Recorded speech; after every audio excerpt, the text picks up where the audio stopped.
तमाम किसानों को लाभकारी मूल्य पर खरीद की गारंटी की जा सकती है।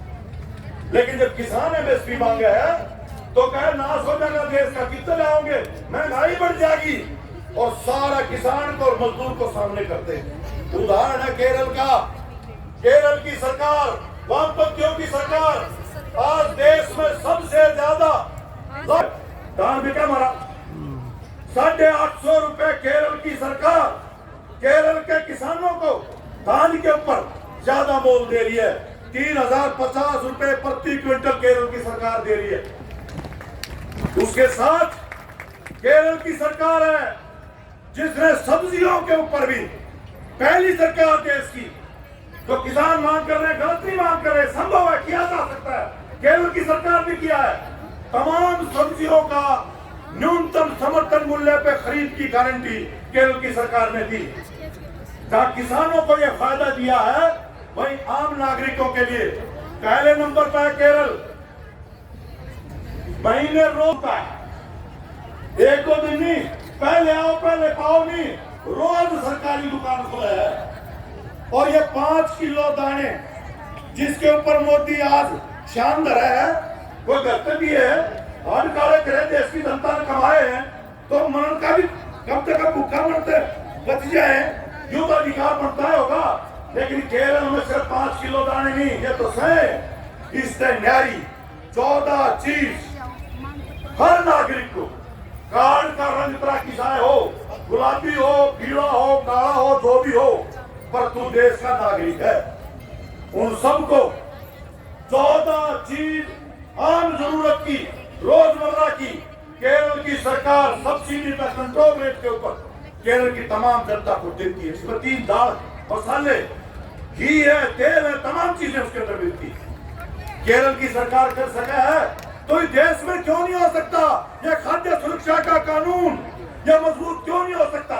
यह 35 किलो प्रति परिवार और उसके साथ ये तमाम आवश्यक वस्तुएं ये सरकारी डिपो पर क्यों नहीं दी जा सकती? आज यहाँ हरियाणा में तो चिराग योजना लेकर आया, सरकारी स्कूल बंद करने की योजना।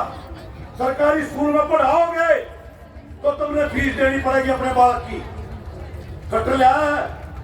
और जब अपने बालक ने सरकारी स्कूल में निकाल के प्राइवेट में दाखिल करवाओगे तो उसकी फीस सरकार देगी।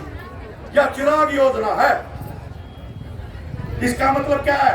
ये तो बचे कुछ 5.5 तो बंद कर लिए, 5,500 स्कूल बंद किए जा चुके हैं, शिक्षा के मंदिर बंद किए जा रहे हैं, और ये मूर्ति के मंदिर खड़े किए जा रहे हैं देश के अंदर। ये सारे के सारे सरकारी स्कूल बंद करने का 2 साल हो गया। हरियाणा में चिट्ठी निकलती है, वापिस हो जाती है, क्योंकि आंदोलन होता है, विद्यार्थी बोलते हैं, अध्यापक बोलते हैं। क्या चिट्ठी है? जितनी भी यूनिवर्सिटी है हरियाणा की, सारी यूनिवर्सिटियों को कहा जा रहा है कि सरकार तुम्हें कोई ग्रांट आगे से नहीं देगी, सरकार कोई बजट नहीं देगी, आप अपना खर्चा खुद उगाओ। कितना उगाओगे? वो प्राइवेट यूनिवर्सिटी की तरह से सरकारी यूनिवर्सिटी भी फिर जनता फीस जितनी ज्यादा ले सको। अब 50 लाख रुपए का तो मेडिकल में बॉन्ड कर दिया, अब तक सरकारी कॉलेज है। हालत यह बना दी इस गरीब किसान का, मजदूर का। हम भी जो पढ़े थे एक टाइम पे, आज आरक्षण रहेगा झुनझुना। पढ़नी बार कितने अच्छे गिनो, नंबर कितने ले जाओ, पर बाप के माँ की गोद में, घर के परिवार के गोद में रुपये नहीं है, दाखिला नहीं मिलेगा। 50 लाख रुपए किसका बहुत है जो अपने बालक ने मेडिकल में डॉक्टर दाखिल करवा देगा? लेकिन नंबर चाहे थोड़े ले जाओ, बालक के नंबर चाहे थोड़े हो, रुपया की गाठ से तो दाखिला पक्का, तो पढ़ाई का पक्का आरक्षण रुपया के बदले है। तो ऐसे में आज क्या है, हमारी सरकार केरल की है, वहां आज 1 नंबर का स्कूल पूरे दुनिया में, देश में आज रिकॉर्ड है, सबसे ज्यादा पढ़े लिखे लोग। इसी तरह से स्वास्थ्य में जो 5 लाख का धुंधलानी आयुष्मान भारत, वह गारंटी इलाज की, जो ये पैसा सरकारी अस्पताल में लगाया, डॉक्टर है, इलाज है, और हर नागरिक का फ्री इलाज की गारंटी है केरल के अंदर, जो किया जा सकता है। और अपने जो नेता आएंगे, ये ऑल इंडिया का जो इंडिया गठबंधन बन रहा है, इसमें भी हमारा उनसे यही कहना है, ये अच्छी बात है, स्वागत की बात है कि बीजेपी को हराने के लिए, इस देश को बचाने के लिए देश के तमाम धर्मनिरपेक्ष जनतांत्रिक पार्टियां एक मंच पर इकट्ठा हो रही है। लेकिन पार्टियों के इकट्ठा होने के साथ साथ जनता के बीच में यह ऐलान जरूरी है कि जो धन लूटा गया देश का बड़े बड़े पूंजीपतियों को, ये वापस लाना चाहिए कि नहीं लाना चाहिए? बताओ भाई। लेना चाहिए। ये जो देश को बेचा गया है, इसको वापस देश का वाले करना चाहिए कि नहीं करना चाहिए? ये नीतियां जो पूंजीपतियों के, अडानी अंबानी के पक्ष में, क्या नीतियां बदलनी चाहिए कि नहीं बदलनी चाहिए? क्या केरल की तरह जो केरल की सरकार ने किया वो मॉडल देश में लागू किया जाना चाहिए कि नहीं किया जाना चाहिए? क्या हमारा ऐलान होगा। और इसके साथ आखिरी बात, ये पार्टियां जो आज इकट्ठी हुई, हमारी दोनों पार्टियों ने पिछली बार 2 सीटों पर चुनाव लड़ा था। अभी आज हम ऐलान नहीं करने जा रहे। हमारा पहला इरादा, पहला मकसद इस देश के अंदर और हरियाणा में खास तौर पर, क्योंकि हमारी जिम्मेवारी हरियाणा में, हमारी जिम्मेवारी है कि भाई बीजेपी का विरोधी वोट बटे ना आपस में। ये पहली है, एक एक वोट इकट्ठी होकर बीजेपी को हराना जरूरी है, एक बात। लेकिन इस काम के लिए कांग्रेस पार्टी हरियाणा की मुख्य विपक्षी पार्टी है, क्या उसकी जिम्मेवारी बना है कि वो पहल कदमी ले और तमाम धर्मनिरपेक्ष जनतांत्रिक वामपंथी जो ताकतें, जो पार्टियां हैं, उन सबको साझेदार बनाए, विश्वास में ले, इकट्ठा करे। या आपका धोपी छोड़नी पड़ेगी।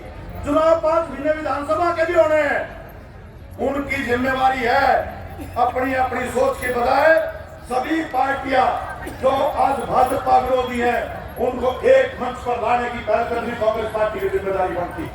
और हम उम्मीद करते हैं कि इस रैली का संदेश उन तक पहुंचेगा।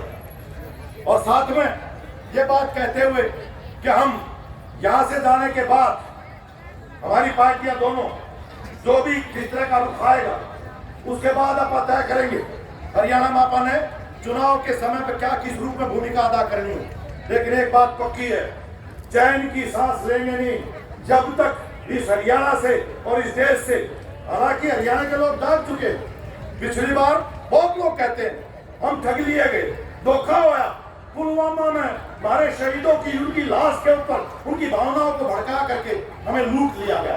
क्या बात भी कहता, अब की बार भी कह रहे कुछ षड्यंत्र रच चुके हैं। क्या तो जागृति लोगों में पैदा हुई है, षड्यंत्र रचा था हमने 30 जून को नूह में आग लगाने का, पूरे हरियाणा में, पूरे हरियाणा के आसपास के इलाकों में। लेकिन ये जागृति है जो किसान मजदूर आंदोलन ने पैदा की, कि वह जो आग लगाने की साजिश थी, सबसे पहला किसान आंदोलन, मजदूर आंदोलन के लोग सड़कों पे आए, हरियाणा को चलने नहीं देंगे। ये आज जागृति है और यही चेतना हमें पैदा करनी है। और मुझे पूरा भरोसा है, कम से कम अपने नेताओं को भरोसा दे सकते हैं, देश तुम संभालो। हरियाणा में अब की बार बीजेपी का सुपड़ा साथ हरियाणा की मेहनत का जनता करेगी। आपका बहुत बहुत धन्यवाद। इंकलाब जिंदाबाद।